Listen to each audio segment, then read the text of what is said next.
Question number 3 में देखिए बच्चों गौर से, क्वेश्चन नंबर 3 में क्या कह रहा है। क्वेश्चन नंबर 3 में कह रहा है कि if 35 man can reap a field in 8 days. ठीक है, कह रहा है कि अगर 35 मैन अगर एक मैदान को एक खेत को वो जोत सकते हैं 8 दिन में, in how many days can 20 man can reap the same field. बोल रहे हैं कि 20 मैन कितना दिन में वही सेम फील्ड सेम मैदान को जोतेगा। चलिए ठीक है, चलिए इसको हम लोग कॉपी में ट्राई करते हैं।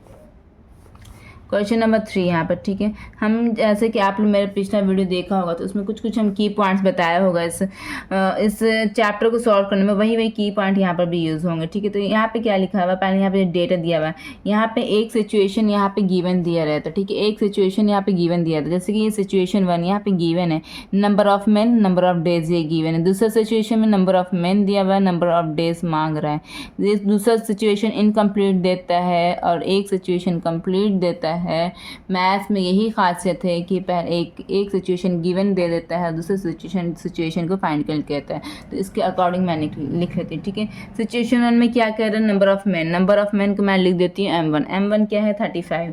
ठीक है, नंबर ऑफ डेज को मैं लिख देती हूँ d1 क्या है 8। ये सिचुएशन 1 का है। ठीक है, डेटा सिचुएशन 2 का डेटा क्या है, नंबर ऑफ मैन यहाँ पे दिया हुआ है 20, नंबर ऑफ डेज क्या दिया हुआ है, ये हमको फाइंड करने के लिए कह रहा है। ठीक है बच्चों, तो यहाँ पे देखिए, यहाँ पे सबसे पहला की पॉइंट ये है कि यहाँ पर क्या लिखा हुआ है, यहाँ पे जो फाइंड करने को कहता है उसको RHS की तरफ लिखते हैं। ये मैंने आप लोग पिछली वीडियो में बता दिया है, जो फाइंड करने को कहता है उसको RHS की तरफ लिखते हैं, बाकी को LHS की तरफ लिखते हैं। यहाँ पे क्या फाइंड करने के, यहाँ पर डेज फाइंड करने कह रहा है। तो डेज का जितना भी डेटा होगा मैं उसे राइट साइड लिखूंगी, और इसके अलावा जो मेन वाला डेटा है उसको मैं लेफ्ट साइड लिखूंगी। ठीक है, तो डेज का डेटा पहले हम सिचुएशन 1 से स्टार्ट करते हैं। सिचुएशन 1 में डेज का डेटा क्या है 8 है। ठीक है, 8 डेज मैं यहाँ पे लिख दी, और 35 मेन वाला डेटा को इधर लिख दिया। ठीक है, सिचुएशन 1 से स्टार्ट करते, मेरा ये पहला की पॉइंट होता है कि स्टार्ट फ्रॉम सिचुएशन 1। ठीक है, स्टार्ट फ्रॉम सिचुएशन 1 हो गया। तो यहाँ पर ये हो गया। ठीक है, ये पहले डिसाइड कर लेना है कि जिसको फाइंड करना है उसको RHS की तरफ लिखना है, और सिचुएशन 1 से हम लोग स्टार्ट करते हैं। अब हम लोग यहाँ पर 1 को लेकर चलेंगे, यूनिटरी मेथड 1 मैन। यहाँ पे लिखा हुआ है कि जब 35 मैन मिलकर जो वो काम को खेत की जुताई 8 दिन में करेगा, तो अगर हम एक आदमी हम लगा देंगे तो वो ज़्यादा दिन में करेगा कम दिन में करेगा, आप बताइए।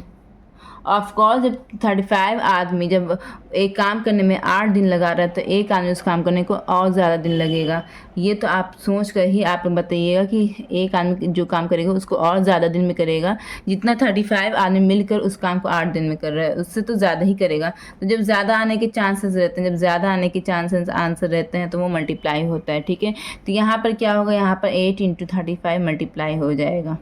ठीक है, ये मल्टीप्लाई हो गया यहाँ पर।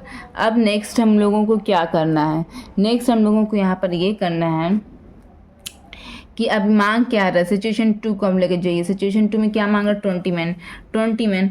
तो यहाँ पर अब इस वाले लाइन को सिचुएशन 1 को इग्नोर कीजिए, अब सेकेंड लाइन और थर्ड लाइन पर कंपेयर कीजिए। अब आप कि जब एक आदमी एक काम को इतने दिन में कर रहा है तो 20 आदमी इस काम को इससे कम दिन में करेगा या इससे ज़्यादा दिन में करेगा, बताइए आप।